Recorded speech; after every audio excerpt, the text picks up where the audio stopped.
بادشاہ اور نیک وزیر۔ ایک دن بادشاہ کو ایک عجیب و غریب خواہش سوچی۔ اس نے اپنے وزیر کو حکم دیا کہ مجھے ایک ایسا محل بنا کر دو جس کی تعمیر اوپر سے نیچے کی طرف کی جائے۔ اگر وزیر 10 دن کے اندر یہ کام شروع نہ کر سکے تو اس کا سر قلم کر دیا جائے گا۔ ایک مرتبہ کا ذکر ہے کہ ایک ملک کا بادشاہ بہت ظالم تھا۔ وہ رعیت سے ہر وقت عجیب و غریب فرمائش کرتا رہتا تھا۔ اس کی عوام اور خاص طور پر اس کا وزیر اس سے بہت تنگ تھے۔ وزیر ایک نیک دل اور عقل مند انسان تھا جس کی وجہ سے ملک کے حالات کافی بہتر تھے۔ ایک دن بادشاہ کو ایک عجیب و غریب خواہش سوچی۔ اس نے اپنے وزیر کو حکم دیا کہ مجھے ایک ایسا محل بنا کر دو جس کی تعمیر اوپر سے نیچے کی طرف کی جائے۔ اگر وزیر 10 دن کے اندر یہ کام شروع نہ کر سکے تو اس کا سر قلم کر دیا جائے گا۔ وزیر بہت پریشان ہوا کہ اب کیا کریں۔ بہرحال جب وہ اپنے گھر پہنچا تو اس نے اپنی بیوی کو سارا قصہ سنایا۔ بیوی نے مشورہ دیا کہ تم اللہ سے مدد کرو۔ وزیر نے فوراً وضو کیا اور 2 نفل پڑھے اور اللہ تعالیٰ سے دعا کی۔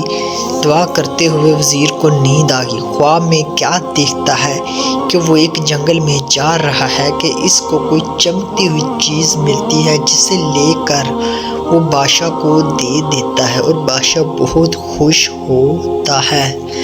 وزیر صبح سویرے اپنی بیوی کو سارا خواب سناتا تو بیوی نے فوراً کہا کہ جنگل کی طرف جاؤ، وہاں سے تمہیں مدد ملے گی۔ وزیر نے اگلے دن رخت سفر باندھا اور جنگل کی طرف نکل پڑا۔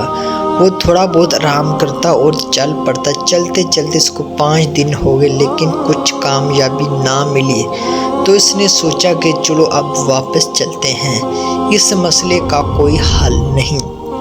جب وہ واپس مڑنے لگا تو اچانک اس کی نظر ایک خرگوش پر پڑی جو بیچارہ شکنجے میں پھنسا ہوا تھا۔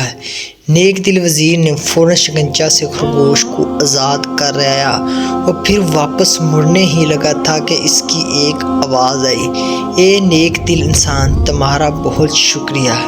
وزیر حیرت سے مڑا تو کیا دیکھتا کہ ایک چھوٹا سا بونا کھڑا ہے۔ وزیر نے پوچھنے پر اس نے بتایا کہ اس کو ایک جادوگر خرگوش بنایا ہوا تھا۔ شکنجہ کھولتے ہی جادوگر کا اثر ظاہر ہو گیا۔ وزیر نے اسے اپنی مشکل بتائی تو بونے نے اس سے اپنے ساتھ چلنے کو کہا۔ چلتے چلتے وہ وزیر کو ایک غار کے پاس لے آیا اور اسے اندر جانے کو کہا۔ وزیر اندر گیا تو دیکھا کہ اندر ایک بزرگ عبادت کر رہے ہیں۔ وزیر نے انہیں سلام کیا اور اپنی مشکل بتائی۔ بزرگ مسکرائے اور کہا، بیٹا کوئی مسئلہ نہیں، اور ساتھ ہی وزیر کو ایک طوطا دیا کہ اس کو اپنے ساتھ لے جاؤ، یہ تمہاری مدد کرے گا۔ وزیر نے ان کا شکریہ ادا کیا اور واپس اپنے شہر کی طرف چل دیا۔ اپنے گھر جا کر اس نے اپنی بیوی کو سارا ماجرا سنایا۔ اگلے دن وہ بادشاہ کے محل گیا اور بادشاہ کو کہا کہ آپ میرے ساتھ چلیں اور دیکھیں میں کیسے اوپر سے نیچے کی طرف محل کی تعمیر کرتا ہوں۔ وزیر بادشاہ کو ایک کھلی جگہ لے آیا جہاں بادشاہ نے نیا محل بنانے کو کہا تھا۔ اس جگہ مزدور اور مستری اور تعمیراتی سامان پڑا ہوا تھا۔ وزیر نے طوطے کو ہوا میں چھوڑا اور کہا، چلو میاں مٹھو اب اپنا کام دکھاؤ۔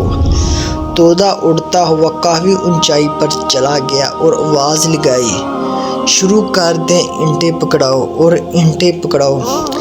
بادشاہ یہ سن کر غصے میں آ گیا اور وزیر کو کہا، بھلا اتنی زیادہ اونچائی پر کوئی اینٹ کیسے پہنچائے گا؟ وزیر یہ سن کر بولا، حضور والا، اگر اتنی اونچائی پر اینٹیں نہیں پہنچائی جا سکتی تو اوپر سے نیچے تعمیر کیسے کی جا سکتی ہے؟ بادشاہ وزیر کی عقل مندی دیکھ کر خوش ہوا اور اس نے اپنے غلط کاموں کی معافی مانگی اور وہ بھی ایک نیک دل اور اچھا انسان بن گیا۔